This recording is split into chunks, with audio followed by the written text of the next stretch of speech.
welcome to Digital Shift, also known as Corporate Evolution Tales. Join us as we dive into the dynamic world of digital transformation. From illuminating case studies to captivating narratives, we uncover the stories behind companies' journeys toward digital excellence.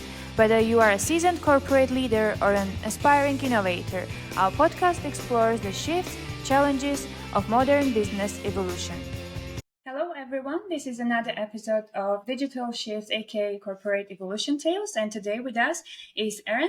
Hello Aren, how are you? I'm doing very well. Hey Mariam, thank you for having us on today. Thank you for coming. Awesome. Would you mind to introduce yourself and basically in which industry you are working? Yeah, absolutely. My name is Aren Johnstone. I am the president, one of the owners at a company called Franchise Ramp. We are a marketing and creative agency. We really specialize in modern video platform advertising, so specifically on Meta, YouTube Shorts, Reels, TikTok, and we service specifically the franchise industry. So we work with franchise businesses all across the world. Awesome. Cool. Thank you. And what are your thoughts on digital transformation, as that's basically our topic today? Yeah, it's a big topic for sure. So at Franchise Ramp, and I guess personally, our thoughts, I think as a business, you just constantly have to be evolving. And the fastest evolution in the marketplace right now is digital, whether it's AI or just software automation in general. I think every business owner can relate that costs are definitely not going down for everything from software to employees to rent, really whatever it is. And so I think for Franchise Ramp, we see digital transformation as a huge opportunity for both either cost savings, product improvement, efficiencies, additional value for our customers. But it's definitely been a big part of our cultural focus and I guess resource focus over the last few years now. Agree. And do you think that there was some time that it was like click that you understood that you need digital transformation, or is about all that topic that is going around the digital transformation that you decided to go through this journey? Yeah, actually, there was a click moment, and to be fair, it wasn't my click moment. It was actually one of my business partners' moments. So my background's primarily in e-commerce, and in e-commerce, everyone is constantly innovating. Honestly, brands pop up so fast and they'll do one thing more unique than another brand and they'll take off and grab market share. So it's a requirement in e-commerce to constantly be innovating, updating your tech stack, trying new things. And I think in franchising, just given the nature where there's a lot of, there's one brand, but hundreds or potentially thousands of locations, it's a bigger ship to steer in a new direction. But Brian, my partner at Franchise Ramp, he was actually at a business event a few years ago, and someone was talking about Jasper, which was an AI copywriting tool way prior to ChatGPT. And being a ad agency, we actually he came back from the conference, and our team, we built some split tests between Jasper copy and some of our own copy. In Jasper copy pre-ChatGPT, I think it was on I can't remember the time frame.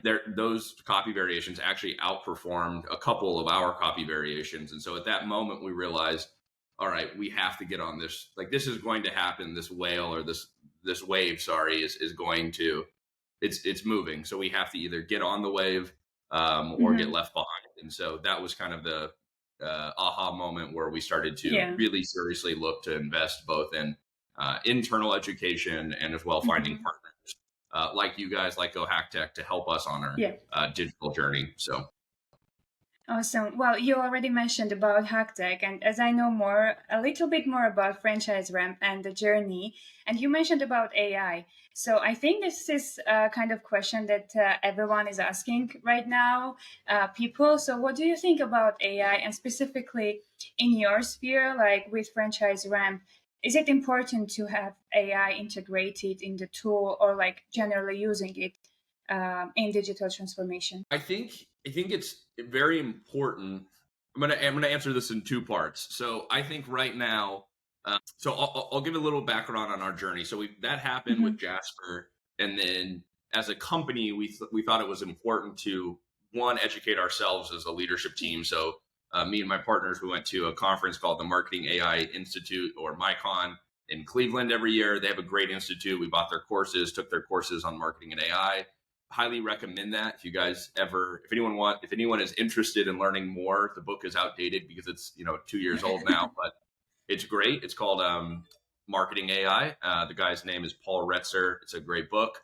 So we bought that book for everyone on the team after going to the conference. We did a weekly book group for everyone internally.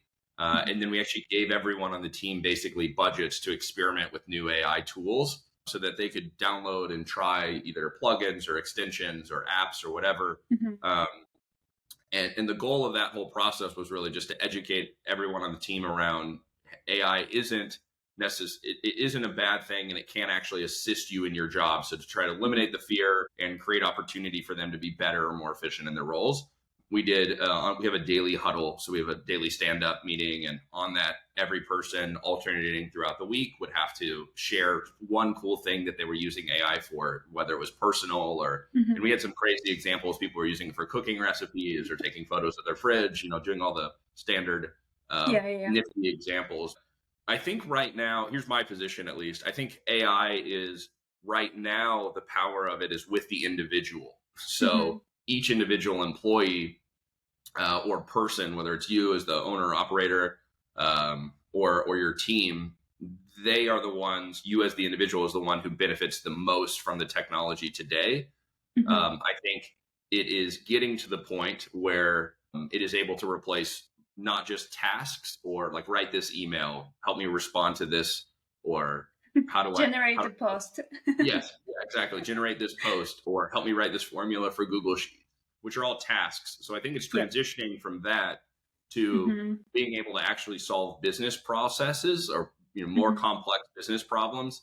And as that transition happens, I think the power will shift from the individual to the business. And so our focus as a business right now has been primarily to educate the team so that they're all aware, keeping up with it, and are benefiting it from the individual level.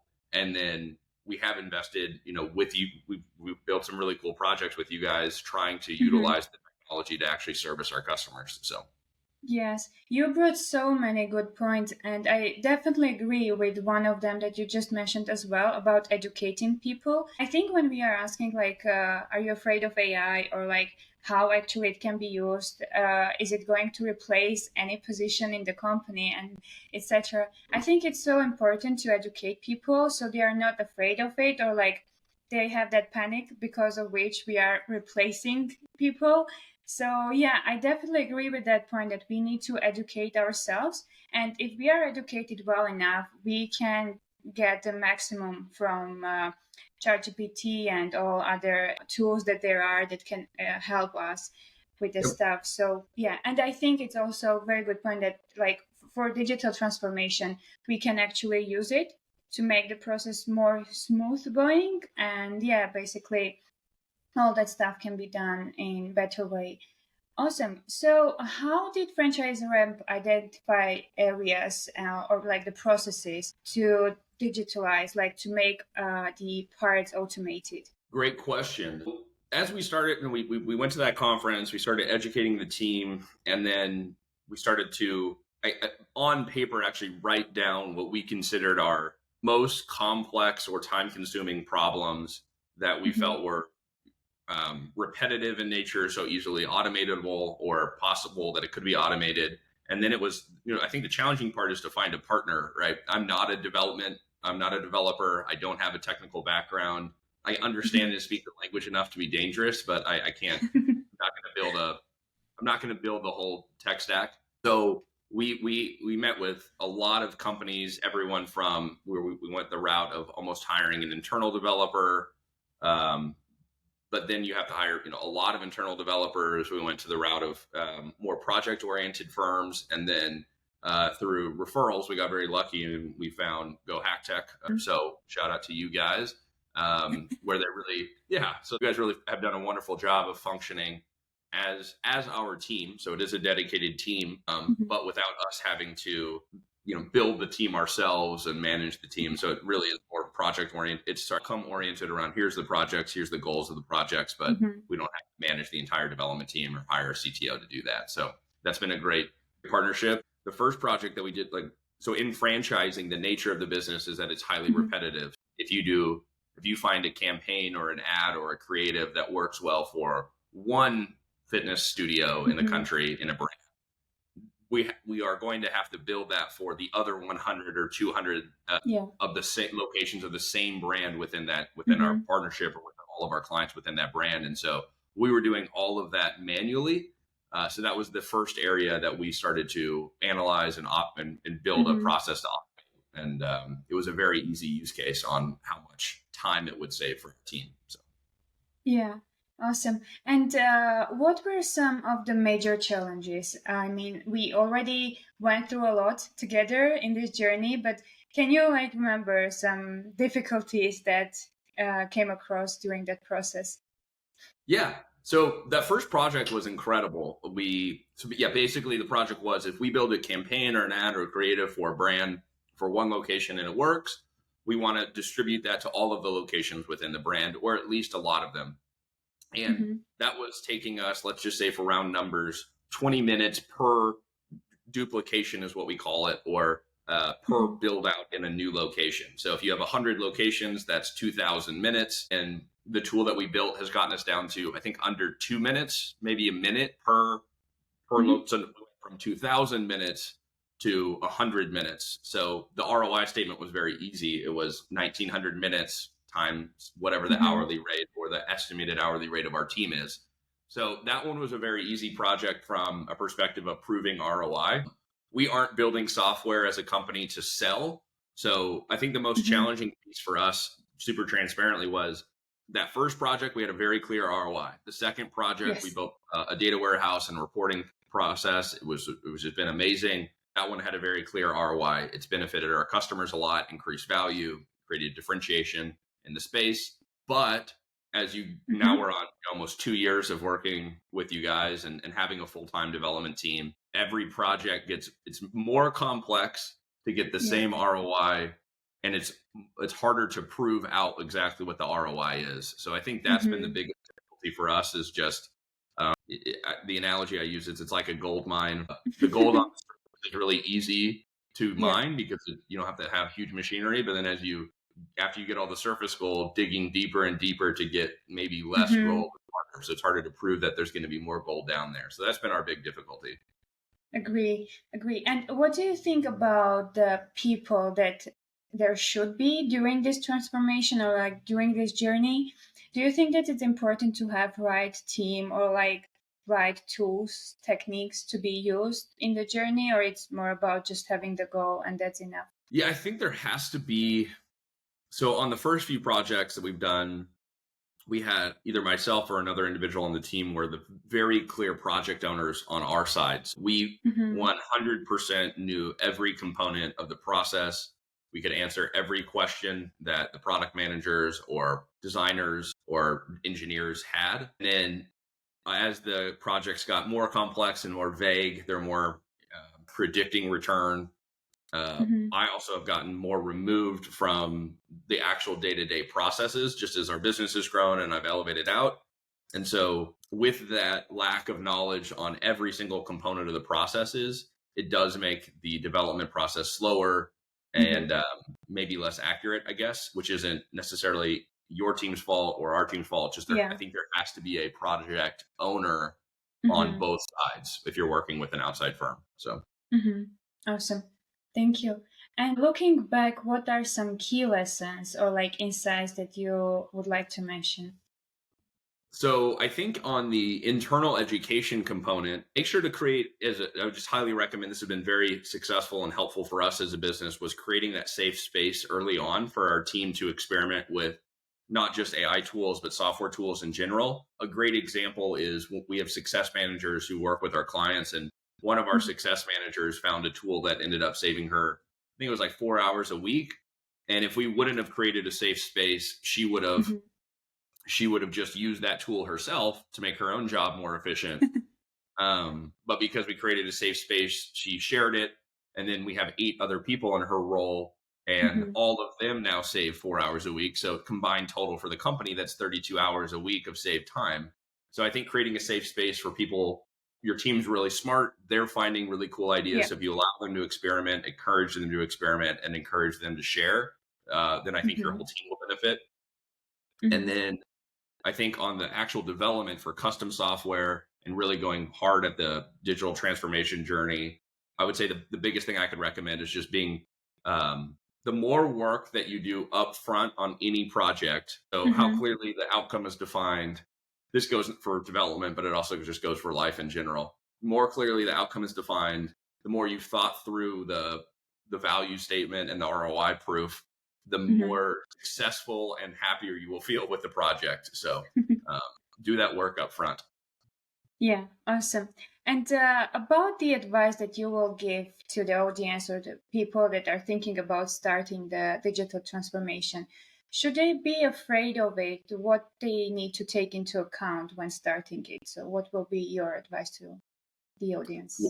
What are things to be considered? Like, what are things to consider? Yeah, exactly. I think being super transparent, it's not cheap, right? I mean, it costs money to invest in anything worth doing. It's affordable, and it definitely has proven to be a profitable ROI for us. But don't go in with the mindset. I would highly recommend that someone doesn't go in with the mindset of, we're going to try to knock this out as quickly as possible and immediately see a return. It really needs to, whatever relationship you go into, whether it's internal developers, an outsourced team, a project-based developer, you need to try to have I would recommend having the mindset of partnership and knowing that hurdles or obstacles are going to appear. You're going to have, we've had dozens of problems related to, we don't have the data required to get the answer we need out of the data. Or there isn't meaningful conclusions out of the data. So some of the projects just simply haven't worked. And so I think having that partnership mindset that we're going to, it's okay to say this project isn't the right one, if we're going to move on, is really important.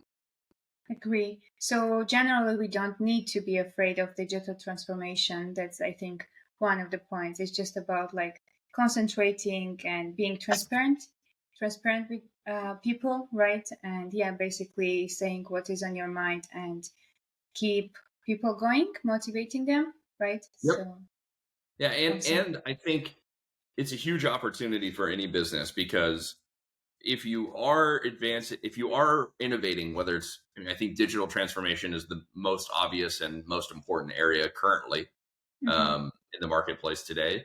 But if you're innovating your product, your service, whatever it is, you're creating unique differences between you and your competitors, and you're creating additional value, most importantly, for your customers. And if you're not doing it, there's a good chance that your competitors are doing it. So I think there's a cost to doing it. It costs X dollars a month to hire people or to work with a firm, but it also costs maybe X times 2 to not do it. Maybe not today, but in lost revenue 3 years from now, because you aren't winning contracts because your competitors have innovated. That's another way we try to look at it, is the cost today is less than potentially the cost if we didn't do it. Good points. Well, thank you so much, Aren, for these good points and sharing your experience with HackTech and generally with how you went through digital transformation. Anything else you would like to mention to the audience, or just as a last point? You guys have been a wonderful partner, and we've really enjoyed all the projects and the relationship and the partnership. As I said, the last point would just be, if you have like anything, if you have the wrong person in the wrong seat, like if you have an employee who just isn't a right fit for your company, it's really hard to find progress. And I think as any company is going down the digital transformation journey or working on internal software, if you have the wrong partner, same thing like a wrong employee, it's going to be really hard to find the results that you're looking for. So the right partners are very important in anything that you're doing. Yeah, definitely. Very good point for the ending of this session. Well, thank you so much for being with us today, and have a great day. Thanks, Mariam.